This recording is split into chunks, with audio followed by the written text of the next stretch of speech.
No, government has definitely not done enough, right? Why I say that government hasn't done enough is that law enforcement the is it well protection of lives and property is the primary responsibility of government, right? Okay. And then there are agencies or arms of government that should help in this work, like the police force. You have the police force, you have the civil defense, you have different law enforcement agencies, and then you have the judiciary, right? Okay. So what government needs to do in Nigeria to get the ball rolling is to strengthen our institutions. I've said this a million times. If you don't get the police force right, crime will not abate in Nigeria. And so the reason it looks like everything criminal thrives in Nigeria is because our law enforcement agencies are archaic, improperly trained, improperly funded, and are simply not doing their jobs, right? If the motivation behind acquiring land is the farmer-header clashes, it's crazy.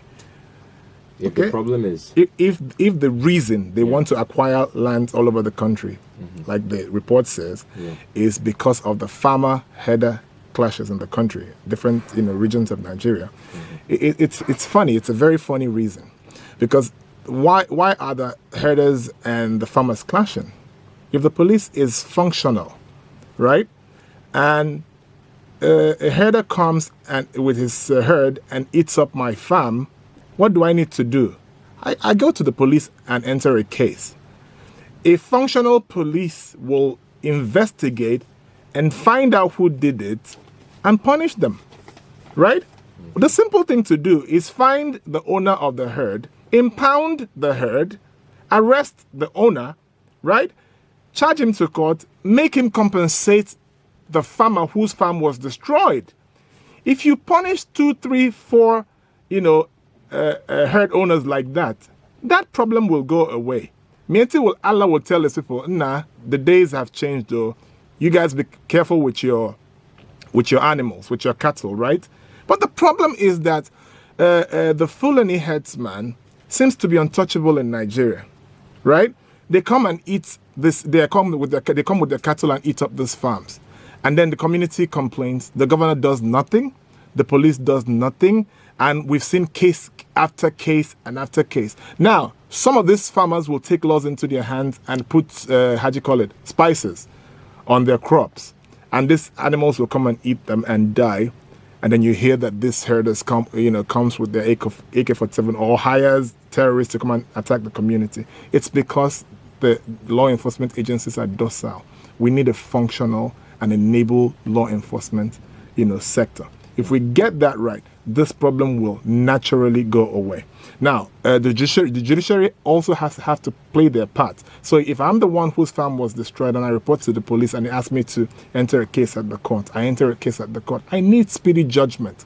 If they can try the case quickly, 2, 3 weeks, 1 month at the most, and give judgment, and declare the owner of the herd, guilty, it will go away. That problem will automatically go away. We don't need all these shenanigans, all these stories of, setting up the ministry of livestock and acquiring land and all of that. It's really not necessary. There's a solution to every problem, right? Yeah, but having these herders who are nomads that don't, stay in one place, they are always on the move. It makes it even more difficult for the law enforcement agencies to capture these people. I don't agree. Apprehend those who commit crime on their way. I don't agree. You don't agree? I don't agree. The reason I don't agree is that, law enforcement agencies are trained to investigate. That's their duty, right? Mm-hmm. And every crime leaves a trail, right? So this herd eats this farm somewhere in Enugu East, right? Mm. There is always a trail. You walk after, you ask the farmer, okay, which way did they go? You begin to go that way. You'll see, a trail of, foot markings. You'll see a trail of poop from these animals. And so because he's carrying a herd of 50, 100, 150, he can't run away. Okay, all you need to all you need to do is go on that trajectory. And after a few hours, you'll catch up with him.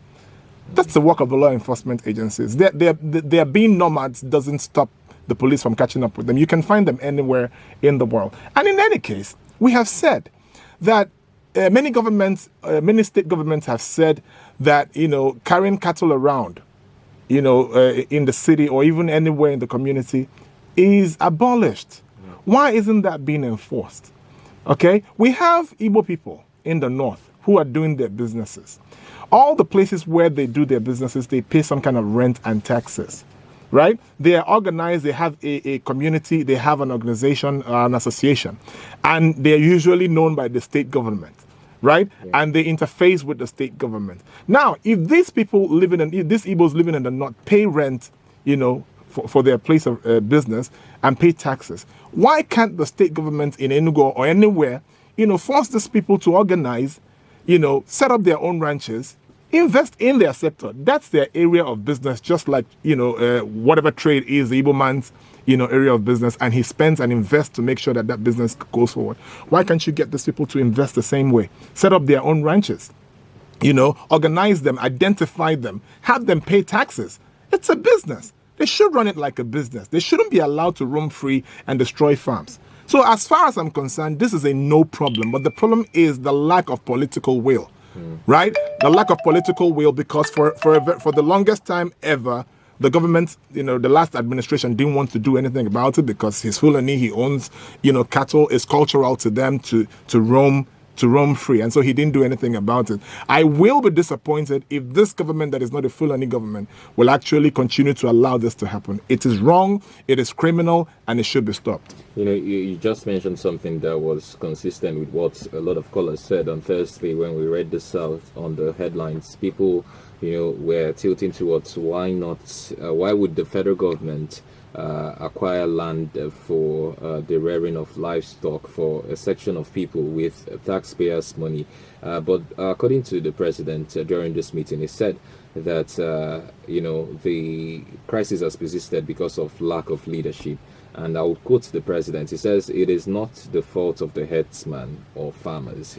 It is our fault, the leadership, for not finding solutions in the past to solve our problem." And the solution that the president sees in sight is acquiring these lands and setting up this Ministry of Livestock. Do you think the president is, going too far by wanting to acquire these lands? Or is it, a case of emergency, given the number of lives that are being lost from these clashes? Is it at the point where the government has to wade in, like they want to do by acquiring these lands with the money from the government's coffers? Well, I haven't read the report, but I'll ask you now. Did the government categorically state that they're setting up the ranches for the Fulani herdsman? No, they didn't say the Fulani. Fine. Herdsman, yeah. So if the government didn't say that, we shouldn't assume that what government intends to do is to set up ranches and give them to Maeti. Yeah, but they were particular about herders and farmers. Clashes, which, puts the Fulani herdsmen. Yeah, but it will. If the government didn't say that we're going to set up the ranches in different regions of Nigeria and give them to Maeti and as an association or their members, then it will be wrong to assume, right? Okay. We need to find out what the intention of government is, because government can set up ranches in every region and have people from that region run these ranches as well. Okay. If that's the intention of government, it's a welcome development. So we need to find out what the intention of government is. So government can decide, okay, we'll set up a ranch in Enugu as a PPP, private-public partnership. Okay. And so you can come to Enugu and decide, okay, who are the farmers who are interested in livestock? Okay, come, we'll sit together, we'll talk, we'll give you enabling, environment, we'll give you some kind of incentive, tax incentives, or we can even provide funding, for you to set up a ranch. But government acquires, the land, and you bring a matching fund, or government can fund it 100% and give it to some business people in this region who that is their area to run it. No, I believe that is the solution. Okay. So we need to find out what the intention of government is. There's a full-blown national livestock transformation plan, which I've been trying to download, but it's a huge PDF file, yes. Not entirely downloaded yet. But I guess with that, if that happens, I would get some more of the details. Okay, fine. Yeah. So that's what we need to find out. But listen, if government then is trying to set it up and give it to Maeti Anla as an organization, then that's where there's a problem. Okay. I will encourage every region of Nigeria to kick against it if that's the intention, right? Because we already know that there's a problem with the how do you call it? well, when I say this, a lot of people wouldn't agree with me. Yeah. We know that there's a plan, unspoken plan to Islamize Nigeria, unspoken, unwritten, right? And so what you have seen in the last 30 years is the movement of northerners into different parts of Nigeria, and making their families there, setting up their businesses, and growing their population. It is a plan. It is part of their agenda, right, to Islamize the world. It's happening in Europe. It's happening in America. It's happening in Canada. Muslims are moving into every part of the world and growing their populations. So look at the problem in Ireland. Look at the problem in Norway. There were recent riots by these Islamic communities. Recently, it was one from the Eritreans. The other time, it was people from I think was Libya. So what we see all over the world is a quiet movement of Muslims from all over the world. The radical ones, I believe. No, not just the radical ones, right? They're all moving. But then what we see is that there is an unspoken plan, for Islamization, and the radical ones know the reason that they're doing that. So if you look at Enugu right now, go to Owerri Road. From one end almost of Owerri Road to the other end has been overtaken by Hausa people. Usually you have settlements of people from I agree. different parts of the country. If you move to the north, you would see Igbo people settling in one area. I agree. But what I'm saying is what are their activities like? Okay. Right? Igbos who live in the north don't cause trouble. So why we are worried is that these Hausa people always cause trouble. Coincidentally, 4 days ago, an Hausa boy broke my side mirror at Owerri Road.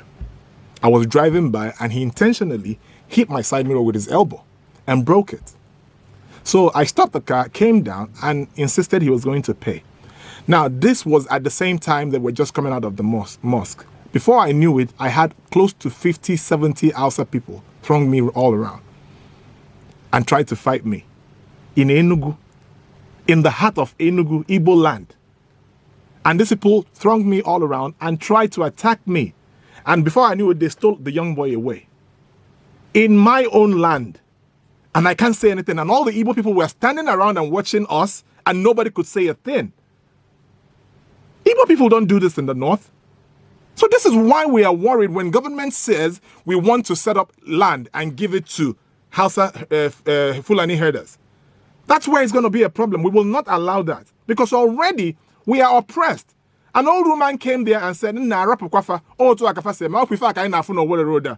that the Igbo people who live in that axis can't talk. They are scared to death about this of these people. And the state government isn't doing anything. The local government isn't doing anything. You have a problem with an Hausa person in that region, they'll tell you, Rapokwe, Ozakita, or Miadaga. So our people are oppressed in our own land. And you're talking about, taking in a large expanse of land and giving it to them to attract more of them. No, it will never happen. We won't let that happen. But I'm saying we are not sure that that's what the intention is. If that's the intention, we will kick against it. I will lead the movement to kick against it. But we need to find out what the intention of government is, because if it's just mere development, developmental projects, investing and having people from the region man it, then it's a welcome development, because actually livestock is a multi-billion-dollar, global industry. And so we need more investment in that region.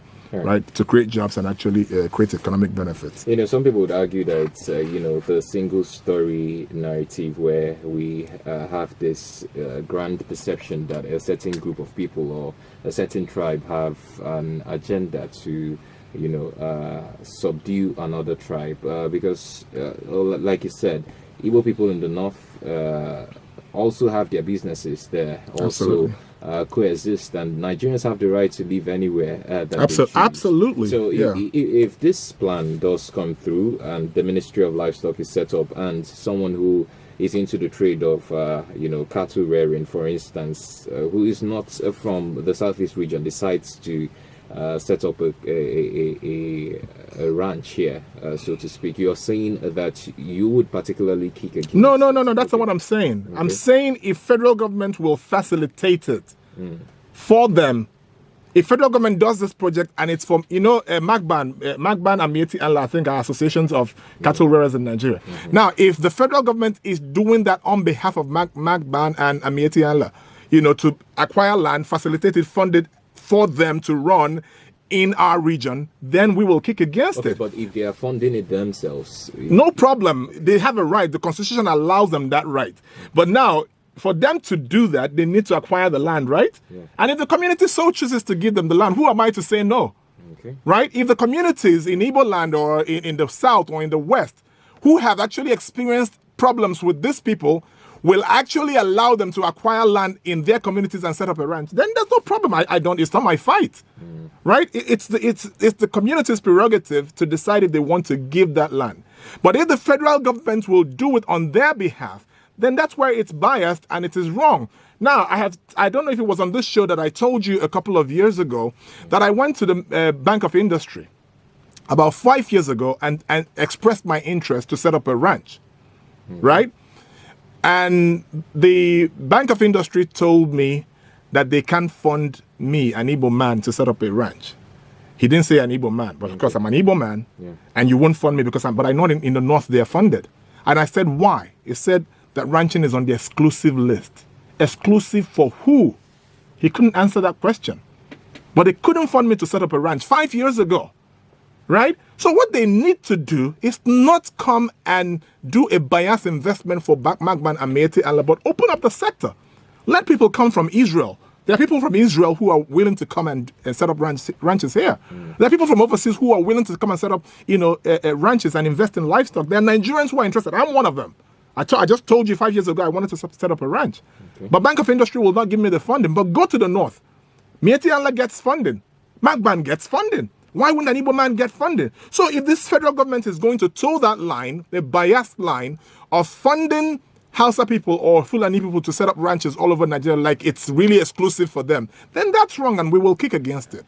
But if it's open for everybody to go, if it's this, they declare the sector open for everybody to go and make an investment, federal government, whether it's an Igbo man or Yoruba man, will give you some kind of, funding or support. Because when you set it up, it builds a local economy, right? It contributes to our GDP. It employs labor, right? And so it solves the problem of the farmer header class eventually, right? So I don't have a problem with that, but we need to be sure that federal government is not doing it for MAPAN. Like I said, I'm not going to say that again because I already flogged the issue. Yeah. But I do have a problem with them setting up the livestock ministry, because we are saying that the cost of government is already very high. And we've been crying against it for years. Cut down the cost of government. And so one of the ways to do that is to shorten the list of ministries we have.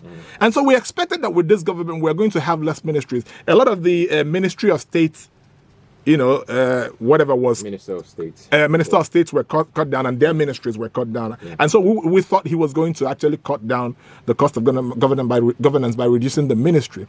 Okay. Why create another ministry? The agriculture, livestock falls under agriculture. We already have a robust Ministry of Agriculture, right? And when it comes to agriculture, it's about crop farming, it's about livestock, it's about, other parts, processing and other parts of agriculture, right? And so, if Ministry of Agriculture is already there, what you simply need to do is employ a very competent minister who can run agriculture through that ministry, right? And then have him do his job, enable the ministry to do everything they need to do. And since livestock falls under the Ministry of Agriculture, they'll effectively, improve that sector. But like I said, the simple way to improve that sector is open it up for investment.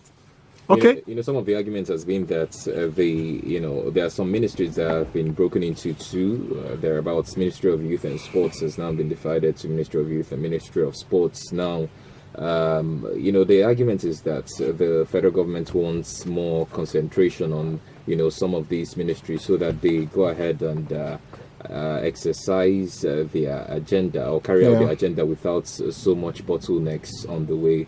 Isn't this something that is welcome? If this would help reform this industry, which has cost blood and has made people lose their lives in the course of every ministry is not the same. Ministry of Youth and Sports, I can understand why they're doing that. Not every youth plays sports, right? Okay. So if you say Ministry of Youth and Sports, right, I don't see why those two ministries should be together. Okay. Right? But the question should have been, was it functional? Was it working? If it was working, then leave them alone. If it's not working and you feel like you need to restructure by separating youth from sport, then that's fine. So that sports can concentrate on sports, which is a large sector already, and youth is another, large sector. So I don't have a problem with that. But agriculture is agriculture. All over the world, we know that there are three branches of agriculture. One is production, which could be crop farming and livestock. Two, processing, and three, the business part of agriculture, which involves distribution, local sales, and of course export, right? And so that is agriculture. Why break it? Enable the ministry to do what they need to do.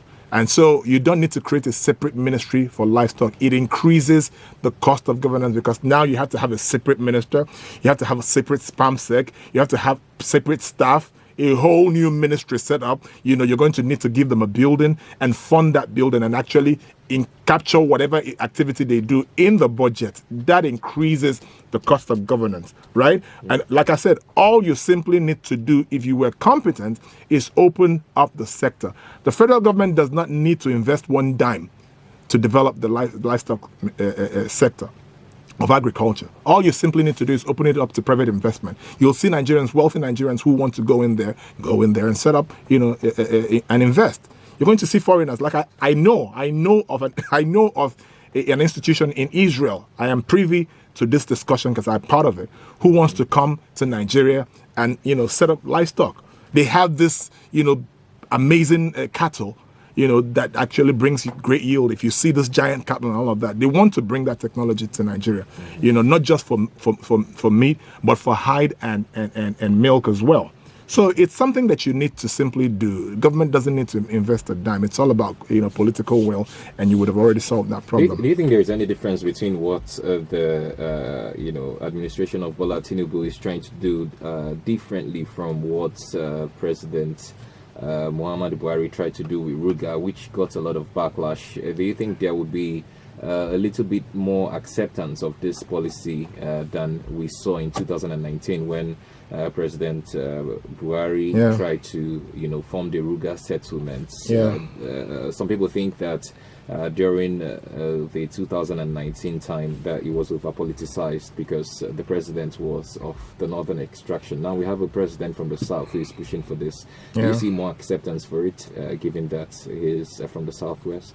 No, listen, the case of Buhari, it wasn't just over politicized because he was from the north. We saw his body language, okay? Fulani headsmen were killing people all over the country and he never said a word.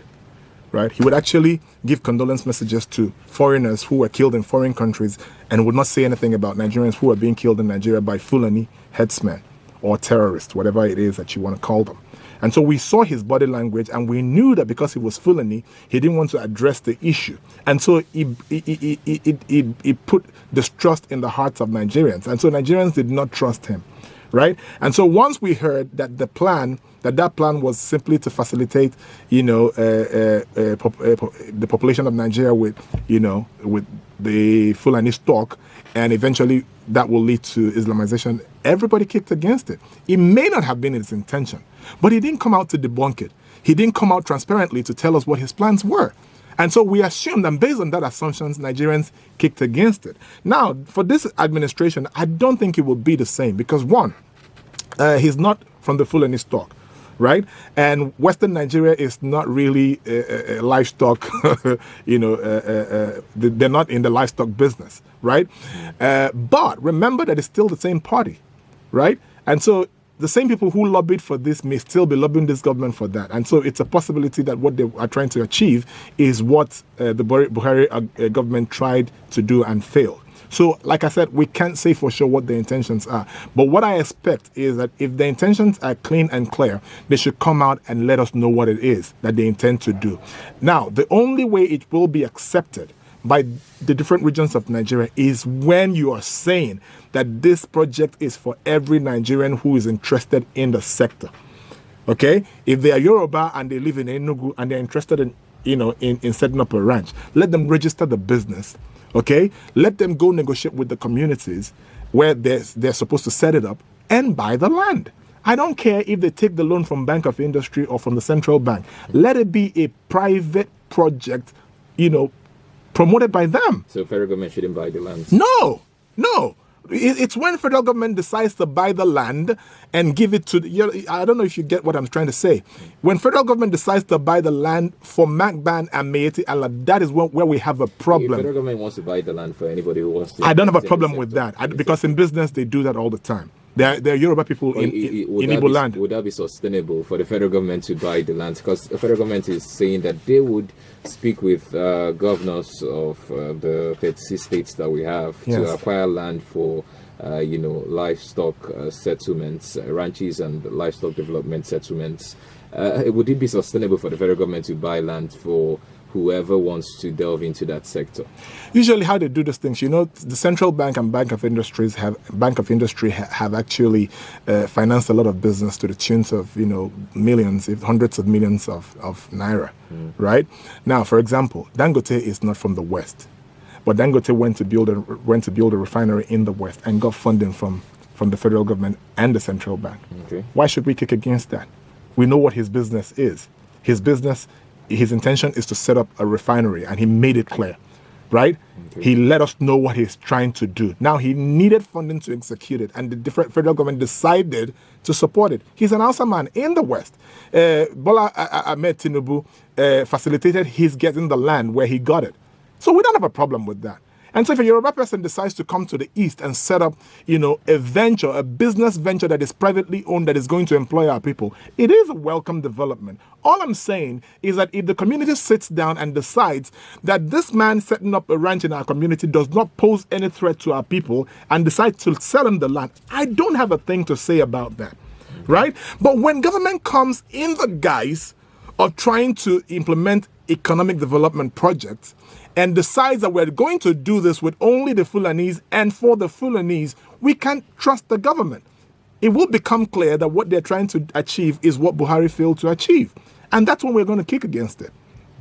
I don't know if you get what I'm trying to say. That's when we're going to kick against it. Let them make it plain, make it clear to us what you're trying to do. Let's weigh it and see how transparent and how feasible it is. If it is feasible and if it's going to benefit our region, then we'll support it.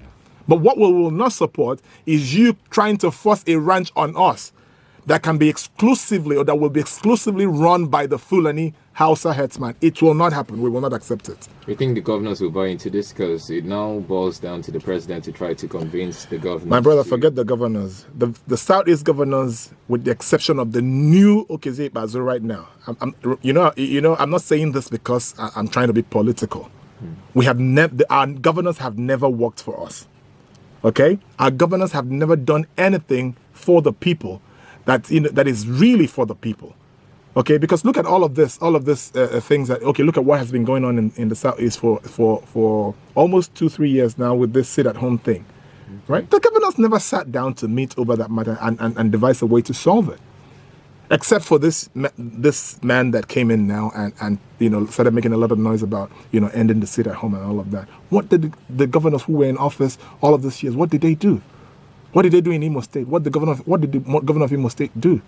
And so when it comes to negotiations between the federal and the state, we don't trust our state governments to speak for us, right? So asking me, do I think the governors are going to kick against it? A number of them kicked against Ruga in 2019, and the president now thinks he can lobby them, he can convince them to give out land for these livestock settlements. A lot of Nigerian citizens, a lot of different organizations came together. How do you call them? Non-governmental NGOs came together and made a lot of noise against that plan by Buhari to set up the Ruga, right? And I think that's why a lot of the governors backpedaled, because people collectively came together and kicked against it, right? But if you were to leave it up to the state governments and the federal, I don't think they're going to kick against it. I think they're going to allow it. Right, because at the end of the day, they don't care. If shove comes to push or push comes to shove, they'll block the government house just like the last administration did. The city with the state became very unsafe. What did the last governor do? Block the government house, block a number of roads, prisons blocked the frontal part of their establishment. Every police station blocked the frontal part of their establishment. That is to say, we're cordoning ourselves for safety. You guys can go and die. That is not how things are done. That is not how things are done. We want to see a government that is proactive, that is the people that have the people in mind. Okay, because that's the essence of governance. That's the reason you're there, is for protection of lives and property and for the well-being of the people, right? And so we want to see governors who will actually work for the people. If you're not giving us good roads, you're not giving us power, you're not doing anything to better our lives, how can we trust that the federal government comes to you and says, now, hey, we need a land in Akuke to set up a right, that you're going to say no? We need governors who can stand, and do what's best for their people and not just, frolic with the Callers so far. Well, they've all aired their opinions, and I respect them all. And so everybody has the right to express their opinion. That's what democracy is all about. But you see, the point is, like I said, before we kick against this, we need to see the government white paper on the project. Okay. Because really, like I said, if the goal of government is to set up ranches and discourage, what did you call it, roaming, cattle roaming. Yeah, cattle roaming. So it will solve the problem. But the question is, if you come to a place like Enugu or Anambra and acquire acres of land for ranching, who is going to run the ranch? That's the question, right? Mm-hmm. Where it is a problem is if you're forcing Magban and Mieti Allah on us. That's where it's going to be a problem, because we know it will confirm what we know the agenda is, right? But if you're doing it for indigenous people to run it, then that's okay. It will definitely, like I said, a cattle business is a multi-billion-dollar global industry. It creates jobs, it provides the milk we need, it provides the proteins we need, it provides the hides we need for our shoes and bags and stuff like that. It is big business. So if government is going to set up a ranch that will serve the Southeast, run by the Southeast, by Southeasterners, or set up one in the West run by Westerners, that's okay. I'm talking about the one going to be set up by the federal government. But like I'm still saying, the solution is for the federal government to open up that sector for investment. Try out beads. Okay, if you're interested in investing in livestock processing or livestock business, bring your tender. Let's study it and see how we can support you. Then every Nigerian is free to go anywhere, acquire land. If you can acquire that land, if the community can give you that land, then go ahead. That's okay, right? But you see, this farmer-header clash has been going on for years. But I have a problem with Ndibo. Can I say this in Igbo? Yagazi. I even Ndibo, I'm a serious problem. Oh, Igbo ni Igbo onwefa. Igbo enwero principle anymore. Ndị nna nna anyị fa adịrị otu a. Ndị nna nna anyị fa na-abụfa kwuo okwu akpa nkata, ndị okenye nọdụ anyị akpa nkata, ekwekọrịta n'ife a ga-eme, onye ọbụla akwụla ebe a. Anyị nwere zuru stance after today. Igbo buzi. Let's go back to English, maybe. Yeah. For the benefit of those who... Okay, the point is that Igbo people, we don't have a stance anymore. We are so selfish now that we do what benefits us. Okay, we keep crying that herders come and destroy Igbo farmlands and kill our people. But yeah, we continue to patronize their business. The millions of cattle that come to the south, who patronizes them? Who buys them? Igbo people. Well, some Igbo people have these businesses already, are invested in these businesses. I don't care. Yeah. What I'm saying is, if our people are dying because of this business, boycott it. It's that simple. When you pull the market from them, they'll see there's no market in the south anymore. They'll move somewhere else. It's that simple. Is this to force in Sierra Leone one time, even though I didn't agree with that, but they tagged their blood because their diamond became bloody. It was causing a lot of war. And so the West decided we're going to tag that diamond, blood diamond. And so it was blacklisted in the international market. And so if you have any diamond coming from Sierra Leone, nobody buys it from you, at least in the open market, unless for those who continue to sell it in the black market, right? And so if the cattle coming from the north is causing bloodshed in the southeast, boycott it. Simple.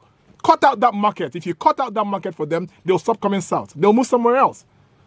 But when you will get really, they invest in that business. A lot of Igbo people will give this Hausa people money to increase their herds. It's profitable to you, but yet your people are dying. Blood is being shed in the southeast because of this same business, and you're still funding it. You're still patronizing them and buying the same cattle. Why can't Igbo people set up their own small ranches and begin to rear their cattle and let our people support them? They're making billions of naira from the south from this business. Let Igbo people set up their own small farms. The same way we own crop farms. Set up your own farms. Start with 10. I know a woman that did it. a woman in Igbo land here who has, she started with 2 or so. Such initiatives could spiral out of control. It could also mean boycotting Igbo businesses in the No, north. listen, what I'm saying is this. What I'm saying is Igbo people should set up cattle farms on their own. Okay. And let's buy from them, right? Let there be competition. I'm saying, yes, how can it spiral out of business? If the government won't do anything about the killings, then boycott it. Igbo people in the north are peaceable people. They don't cause problems. And so the point I'm making is that there's a lot we can do. Now, when they were given an artisan, I need the federal government, before they insist on this project, to do a simple study. Okay? Because if you look at the different host communities where they have the Gariki market or the artisan, there's always problem. I need the federal government to go to different regions where they want to set them and ask the communities that host these Hausa people what they're going through. Starting from in Enugu, go to Owerri Road. I need the government of Enugu State to do a simple study. Go to Owerri Road. Ask the Igbo people that live there within these Hausa people, how do you people live? What do you people go through at the hands of these people? Just go there and do a simple study. I guarantee you what you're going to find out. And these people live at Owerri Road. They don't own these houses. They are tenants. But the landlords can't control them. Other Igbo tenants can't control them. When they spoiled my car 4 days ago, they told me to go and get one police. Go and call any police you want to call. Nothing will happen. In Igbo land, how many Igbo people do that in the north? Right. So please, what I'm trying to say, I'm not trying to instigate anybody to fight against anybody, but I'm saying if you're going to live in our communities, you have to live peaceably. You have to obey the law. And you have to respect us who are your hosts. You don't come here and fight us and kill us and expect us to continue to carry on business as usual. They should go to Gariki here at this same Gariki in Enugu. Go to the Gariki between Enugu and Abia.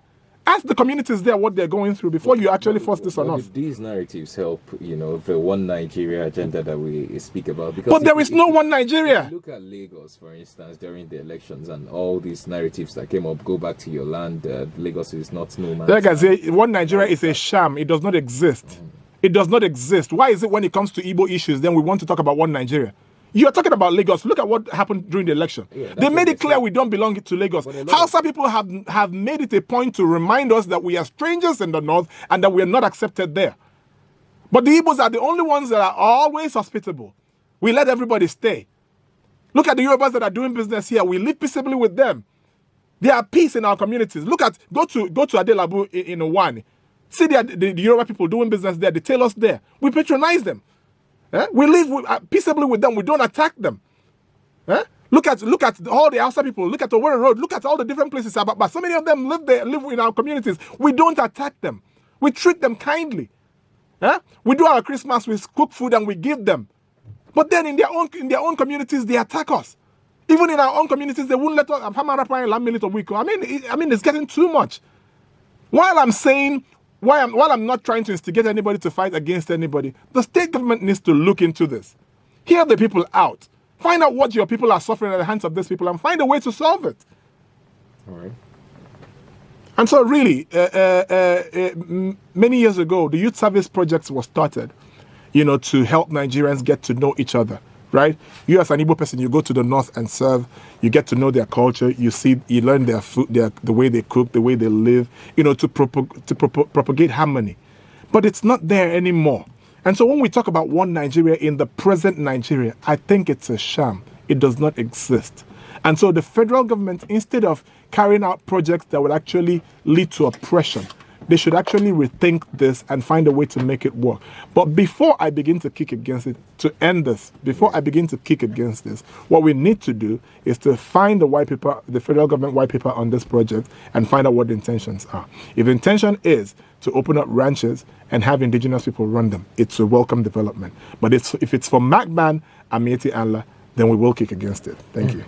Thank you, Mr. Tony Odugwe. He's the MD DEFCON Limited. Joined us this morning to discuss this intended plan to acquire lands for ranches and livestock development by the President Bola Ahmed Tinubu administration. Also, some recommendations from the National Conference on Livestock Reforms calls for the establishment of the Ministry of Livestock, which is something that might be considered by this administration, and we don't know whether or not that ministry would come to life anytime soon, but it's part of the recommendations. The president says that he will be talking to all governors, that the federal government will be ready to apply to acquire land for ranches and livestock development. This is, in the grand scheme of, trying to develop the livestock sector, subsector under the